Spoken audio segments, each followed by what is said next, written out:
Hello, I'm Max Truscott, and this is the YouTube version of my top-ranked Aviation News Talk podcast. It's a weekly show with news and tips for pilots and student pilots to keep you safe. I'm the author of several books and the 2008 National Flight Instructor of the Year. Now, last week, a Cirrus SR22 and a Metroliner had a midair collision at Centennial Airport near Denver. The Cirrus was flying about 50 knots faster than the traffic pattern speeds specified by Cirrus, and he was in a wide, shallow turn that overshot not only his runway, but also the runway the Metroliner was lined up to land on. The SR-22's parachute deployed, and the Metroliner landed safely. Today, we're talking with Erik Gundersen as he steps through the video he made that shows both aircraft's ground tracks and includes the ATC audio. Afterwards, we'll talk about how this accident happened. Now, please take a moment and hit subscribe so you don't miss next week's show. And now, here's our show. Well, Erik, welcome back to the show. Great to have you again here today. Yeah, thanks for having me, Max, under much better conditions than last time. Well, yes, back in episode 130, we were talking about a fatal accident that occurred in Southern California, not too far from you, but we had a very different outcome this time. So kind of set the stage for us. What happened in Denver this week? Yeah, so we had a Cirrus, made national news. I'm sure most people already know.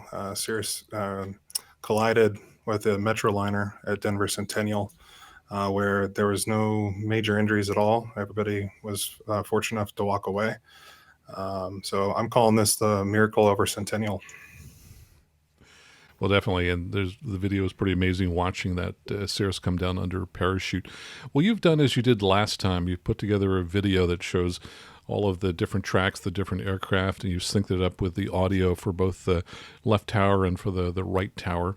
Why don't you go ahead and tell us a little bit about that as we start to go through it? Yeah, so this is ADS-B tracks and actually radar tracks synced up with audio, like you said, and in the left channel on your headphones, if you are wearing headphones, you'll hear the left controller, the female controller that's on the left-hand side, and then in the right channel, you'll hear the right 17 right controller who is talking to the Cirrus. So the left controller, 17 left, is talking to the Metroliner, and then 17 right is talking to the Cirrus. And a lot of people might not be aware, but busy airports do split the frequencies for parallel runways quite often. And Denver Centennial being one of the busiest general aviation airports in the country, this is just standard practice that locals would be very familiar with.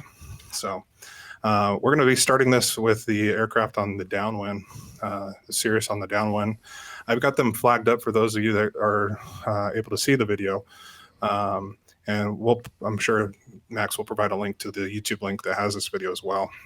Before we roll it, why don't you just go ahead and set us up and let us know what kind of flight this was, where the aircraft had been, and what it had done, and so on. Yeah, so from pretty reasonable, reliable sources, the airplane was a rental aircraft out of Denver Centennial, and it seemed to be just a pleasure flight. So it doesn't appear to be a CSIP or any other instructor on board. They just went on a sightseeing flight up towards the Boulder area to the northwest, and we're coming back to land here at Denver Centennial. And then the Metroliner was, I believe, a cargo aircraft who had just one single pilot operation, I believe operating on a 135 certificate on an IFR flight plan, and was cleared for the visual for 17 left. So there's a number of aircraft in the pattern. I believe the Cirrus aircraft, when he enters the downwind, I think is number 4 for the parallel on the right, and the Metroliner is number 2 for landing, and is on a pretty far extended, probably 4 mile or more right base entry for the left. All right, let's go ahead and roll the video. And here comes some audio as well. 251, widen out to the northwest 15 degrees. You're going to follow Cirrus. Traffic does ahead to the left. Widen out 15 degrees, following traffic to the left, 65251. Cirrus 6 Delta Juliet, traffic at your 1 to 2 o'clock a mile, about to turn base as a Skyhawk 6800. Looking for traffic, 6 Delta Juliet. Cirrus 6 Delta Juliet, fly towards the west shore of Cherry Creek. Good morning, 970. West shore of Cherry Creek for 6 Delta Juliet. Tower, if you can, just maintain that speed. There'll be traffic in position prior to your arrival. So the Cirrus went ahead and has been being told to fly towards the west shore of the Cherry Creek, which is a reservoir-ish area just ahead and to his right. And you'll hear in the left channel there that the Metroliner checking in on the visual and proceeding in on 17 left. So they're calling traffic out ahead and to the right of the Cirrus. And just to note, he's at 7,300 feet, which is the proper altitude for him to be entering the traffic pattern. But we're showing this in miles per hour. That's how this system shows. He's doing 167 miles per hour on the downwind. And you'll see that that speed actually increases as he enters the base turn here.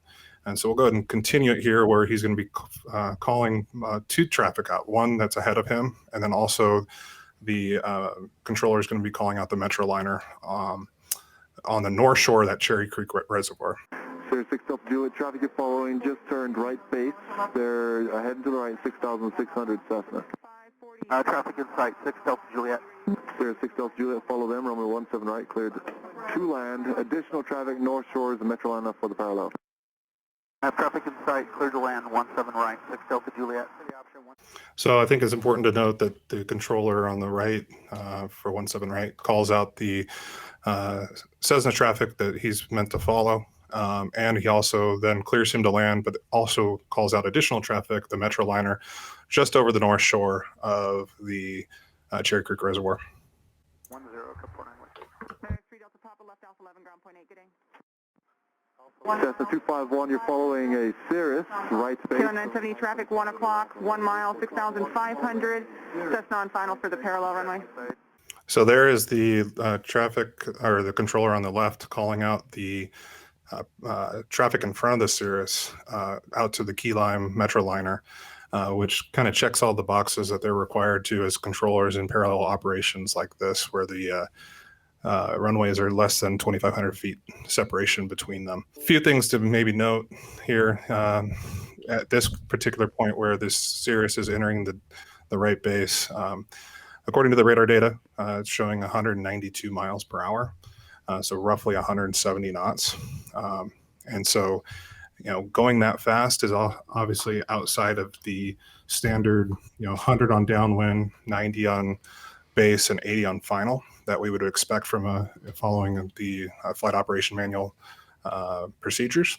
And because of that speed, your turn radius is a function of your speed squared. As the speed increases, it's a function of the square of the speed in relation to the bank angle. And as your speed increases, your turn radius just increases substantially. So I think you had some numbers. Yeah, I did. So in this particular case, I looked at the speeds on downwind and also the distance that the aircraft was from the landing runway for him, which was 17 right.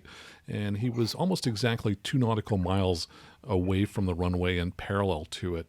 And when you look at the turn that he created, he was banked at less than 20 degrees, and he overshot essentially both runways. And yet, if he had only been at 30 degrees, he would have actually turned slightly inside of the runway that he was supposed to be on. So this is a case where, being too fast and being too shallow really was, at the heart of the accident. Yeah, and so let's play this out a little bit more, and we'll see the impact point, which again, thankfully resulted in people just walking away. Roger, Cam. Follow Cirrus, runway 17 right, number 4, clear to land. 17 right, number 4, clear to land. Zip at 540, fly runway heading, runway 17 left, clear for takeoff, wind calm. Runway heading clear for takeoff, exit you at 540. Kilo 970, runway 17 left, clear to land, wind calm. Clear to land, 17 left, Cam 970. Hold short, runway 17 left. Holding short of 17 left at Bravo 8, 64322. Thank you. Tower 733 Tango Charlie on this frequency. Cessna 3 Tango Charlie, ground point 8. Thank you. Point 8, 733 Tango Charlie.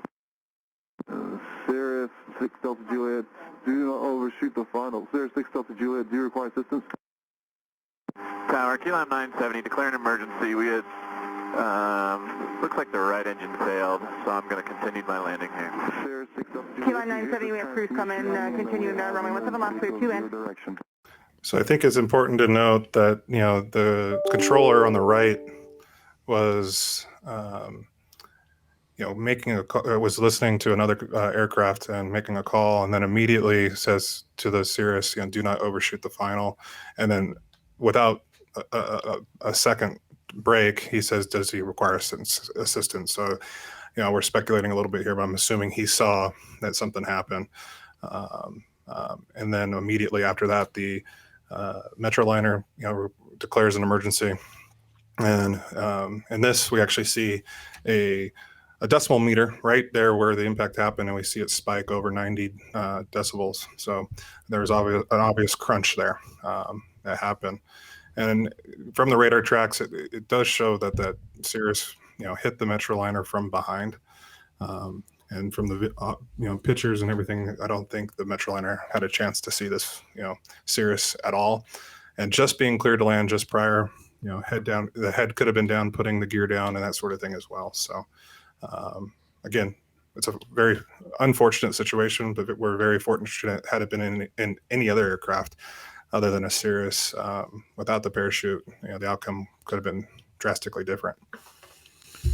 Yeah, it is quite remarkable that the aircraft, the Cirrus, was in such a wide turn that some people have speculated, well, maybe he was accidentally lining up for the left runway. I don't think that's the case, because he still had at least another 40 degrees to complete that turn. So he wasn't even close to being pointed at the runway as he hit the Metroliner. Now, this is the first time as I looked at that track in that turn where I noticed something that people had commented about, and you and I talked about. Some people have speculated that perhaps the Cirrus was using the autopilot in heading mode. And as I look at that arc, for the first time, I can see, wow, that's an incredibly smooth arc, which definitely would be hard to fly by hand. So, and it also would kind of fit pretty well with what I figured out from the calculations, which was that he was banked less than 20 degrees. If the autopilot will not exceed a standard rate turn, and at those kinds of speeds, a standard rate turn is definitely going to be less than 20 degrees. It's probably going to be probably less than 15 degrees, somewhere in that vicinity. Sure. Yeah, just looking at that ground track and knowing what the bank angle was, I think it's entirely possible that this pilot had the autopilot on in heading mode. Yeah, it does look that way. And again, I don't want to speculate too much, but I think there's some facts here that we can see with the radar track. And the great thing about this accident is somebody, I'm sure already has, but we'll hopefully get some more information quickly, because they are actually able to talk to the pilot. And with the Garmin perspective system, I'm sure we'll be able to download some data as well and get some more details on this from the actual aircraft. So yeah, I think this accident shows from the radar data, and there's no need to speculate there. It's clear as day that it's very important to fly the speeds per the FOM and have that standardization, not just from a safety perspective, but also from an expectation perspective for other pilots in the pattern, but also the controllers. And in this case, had he been 20 knots slower where he probably should have been, or which still might have been a little bit quick, again, with the square of the speed, the turn radius increases. So it would have put him not shooting over that overshoot. Now, there's also the potential that he was potentially lining up for the other runway. That's also something that we need to be aware of in parallel runway operations. There's that non-transgressional zone that we need to just kind of treat as an intersection and a red light area, kind of a no-go zone. Yeah, I looked on the base, and from FlightAware, we see ground speeds of 167 down to 156. Those translate to indicated airspeeds roughly of 146 knots to 137 knots. So even at 137 knots, that would be 47 knots faster. Now, granted, there could be a little bit of tailwind. However, the winds at the surface were light and variable. Now, he was at that point, 600-700 feet above the ground. So it's unlikely, I think, that the winds are going to be substantially different than what they were on the ground. He was also descending on base at about 1,000 feet per minute. Now, my experience has been that typically in the pattern, an aircraft that's stabilized and which is following the flight operations manual for Cirrus, is going to be descending a lot closer to 500 feet per minute. Yeah, and that's what I normally see when I'm flying my Cirrus, and that's what the FOM says, straight out of the iPad that I use to read that. So, again, obviously there's mistakes made here, but thankfully we can, talk about them in a positive light. Well, in some ways, there's some parallels to the accident that you and I talked about back in episode 130, which was a Cirrus which unfortunately had a stall spin accident right at the base to final turn. And the common themes there were he, too, was not following the published speeds or even the published altitudes for the FOM. Yeah, correct. He was, if I'm not mistaken, he was about 600 feet AGL on downwind, where the TPA at that airport was 800. And, realistically, I'd like to see 1,000, altitude is your friend, especially in a Cirrus with deployment of the chute, being a no-go below 500 feet in a G1 through G3, and then in a G5 and above, 600 feet. So, altitude's your friend. Speed, is also sometimes your friend, but when you're getting in slow, I know there's been debates in the past on whether or not to have speed, a little more speed than per book, but I think it's shown time and time again that if you just follow the FOM recommendations and follow those standardizations like an airline pilot would, the safety record is much better. And I was just going to go to the airlines. You used to fly for the airlines. Speak for a minute about why standard operating procedures are so important and why pilots should be trying to follow published airspeeds and published altitudes. Well, first of all, you have passengers on board, and you want to maintain, the highest degree of safety, obviously. And I think we, as private pilots flying our own airplanes around, should strive for that as well. But you're flying with different crews. You're flying into unknown airports, unfamiliar airports all the time. So you just have those standards to be as a cushion for protection for yourself and everybody on board and on the ground. So Cirrus has done a great job with CSIPs like yourself and the Cirrus training centers across the country to produce good materials on the training site to follow these standards and increase the safety record of Cirrus. And I think sometimes people don't appreciate how deviating from the standards can lead to additional problems. It might seem like, oh, I'm a little bit fast, or oh, I'm a little bit low in the pattern. And people seem to think that, oh, well, I can just fix that. And yet these fixes create additional problems. Yeah, I mean, it's not to say that you can't have quote unquote fun with the aircraft, and the envelope of the Cirrus is very wide, and you can be very safe in a number of places. But within the airport environment, following those standards, the margin of error just gets smaller and smaller. It's like an ILS. As you get closer to the airport, the margin of error just funnels in. So I think following those procedures, they're there for a reason, and in some ways, I wish we could, kind of gamify the adherence to those as pilots, and I think that's something to be proud of. To always just fly consistently and judge yourself on every landing. Makes total sense, and of course, pilots really should be trying to build margin, extra safety room into virtually every aspect of their operation. Speaking of margin, boy, the margins of success, if you want to call the fact that everybody lived in this, were incredibly tiny. It looks like the Cirrus passed just high enough that the front nose gear hit the top of the airplane. What do you think would have been the outcome if the Cirrus had been 2 or 3 feet lower when it hit the Metroliner? We would have been talking about probably some ruptured fuel tanks in the wings of the Cirrus, and not to mention just taking out that much more of the Metroliner. I mean, and then the reverse of that, had it been just a couple feet above it, they might have it would have been the closest near miss ever, right? So margins are everything in this. Again, to me, I've said it to my wife and friends, it's the miracle over Centennial. It really is. And so couldn't ask for a better outcome, with the stage that was set. Well, I saw somebody comment online that they'd rather be lucky than good. I think in this particular case, it would have helped if they'd had both. If they'd had been a little better at their piloting skills, they wouldn't have needed the luck. Yeah, I agree. I think, luck's always nice to have on your side, but, I think you're building in a lot of, we use the term margin, right? You're building in a lot of margin if you are good all the time. Well, I don't think you want to rely on luck, and I think that's the problem with deviating from standards. I suspect that there, some people listening who might be thinking, hooey, who needs to worry about whether you're flying exactly at 100 knots? And if they've, done it a number of times and gotten away with it, then that might lead them to believe that, hey, I guess it's not that important and I can get away with it every time.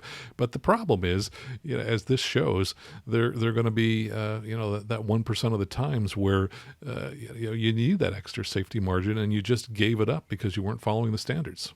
Yeah, I couldn't agree more. I think just, let's just try to follow the standards, whether you're flying a Cirrus or anything else.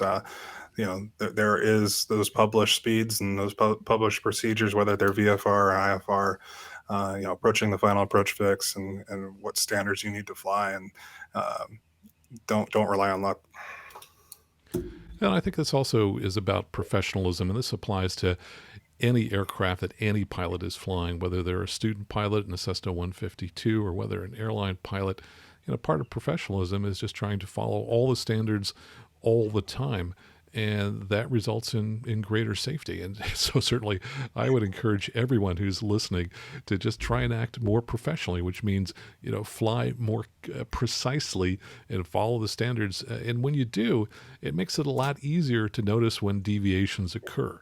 If you're flying sloppily, you may not notice deviations as readily, but if you're always flying the same way every time, deviations become more readily apparent. Yeah, I agree. And, I think with the technology in the aircraft these days, whether you're downloading it and uploading it into a program to review the flight after the fact, or just using, FlightAware or, Flight Radar 24 and those other ADS-B programs, you can, do a self-evaluation of your flights after the fact fairly easily. So, I encourage everybody to go out and do that. I know in parallel runway operations, I have that at my home airport. I tend to slide into the final when I'm on base, just when there's an opposing traffic on the parallel, just so this sort of situation doesn't happen. Now that might not be, again, procedural. It doesn't necessarily recommend it. That's what's comfortable, and it's erring on the side of caution and building in that margin. So agreed. Be professional. We as general aviation pilots sometimes get a bad rap, whether it be the noise at a local airport or the environmental aspects of leaded avgas and that sort of thing. So we need to kind of stack the cards in our favor as much as we possibly can, so to protect our right to fly. So I think building that professionalism is a definite recommendation that I would support you on as well. And when you say flying into parallel runways and slipping into the runway, I think if I understand what you're saying is you start the turn early so that there's no chance of overshooting as you join the final. Correct. Yeah, I kind of nudge my way over, kind of slide over, not a slip, not trying to lose airspeed and altitude and anything like that, but just kind of a gradual 5-degree intercept to the final in that small when there's that small transgressional zone between the runways where there might just be a small taxiway between them or something like that. So I'd rather do that, and that gives us a little bit of buffer if the opposing traffic on the other side of the airport overshoots ever so slightly. So at high training environments like where I'm from and like Denver Centennial is, I think again, building that margin in is key. Well, and certainly anytime I've landed with airports at parallel runways with clients and students, I've always advocated that they join the final at a small angle rather than kind of do a square turn to final where it's very easy to overshoot.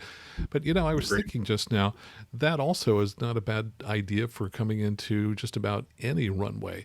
If you think about the problems of undershooting versus overshooting, if you start the turn early and you roll out a little bit early, that's a problem that's fairly easy to fix. And yet if you overshoot, that's a very serious problem, which can be very difficult or impossible to fix when you should go around. And that kind of situation resulted in the kind of accident that we saw in episode 130 that we talked about. Yeah, and this is a function of speed as well. So you got to make sure you're following those standards, speeds, and that's the foundation of that, right? So you need to start at that proper speed, and then you can start playing with your bank angle a little bit more, whether lessen it up or increase it ever so slightly to make sure that you do not, enter that non-transgressional zone. Now, the parachute deployment, which we will all agree was probably the best outcome of this incident, and the one that probably converted this from a possible fatal accident into one where everybody survived, occurred fairly close to the ground.